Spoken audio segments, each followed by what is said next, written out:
Dans un quartier paisible de Paris, le 21 novembre 1694, naît un petit garçon nommé François-Marie Arouet, que le monde connaîtra plus tard sous le pseudonyme de Voltaire.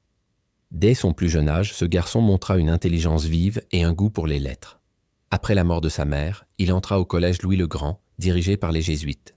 Il y reçut une éducation rigoureuse, et malgré son comportement parfois espiègle, il brilla par son talent et son ambition, devenir écrivain. Très tôt, il publia ses premiers poèmes. À sa sortie du collège, il fréquenta les salons littéraires de l'élite parisienne, où ses textes satiriques firent rire et grincer des dents. En 1717, une satire contre le régent lui valut 11 mois à la Bastille. Cette expérience marqua un tournant. Voltaire ne supporta plus jamais l'injustice. Libéré, il se lança dans le théâtre, la poésie, sans perdre son esprit critique.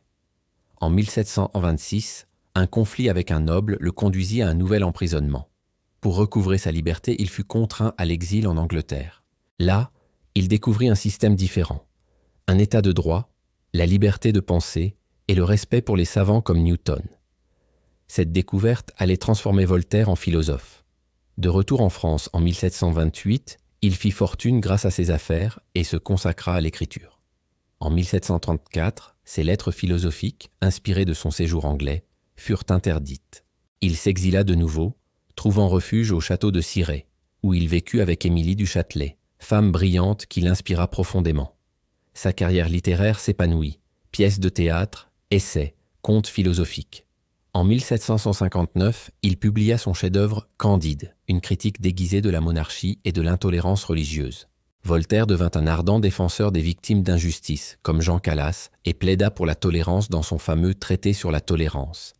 Il défendit la liberté de penser, d'écrire et de croire.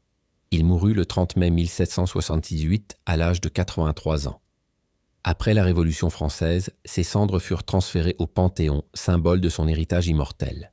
Voltaire, par la puissance de sa plume, aura combattu le fanatisme et défendu la raison, la justice et la liberté. Son nom résonne encore comme un appel à la lumière contre l'obscurité. Si cette histoire vous a inspiré, abonnez-vous à notre chaîne Mini-Histoire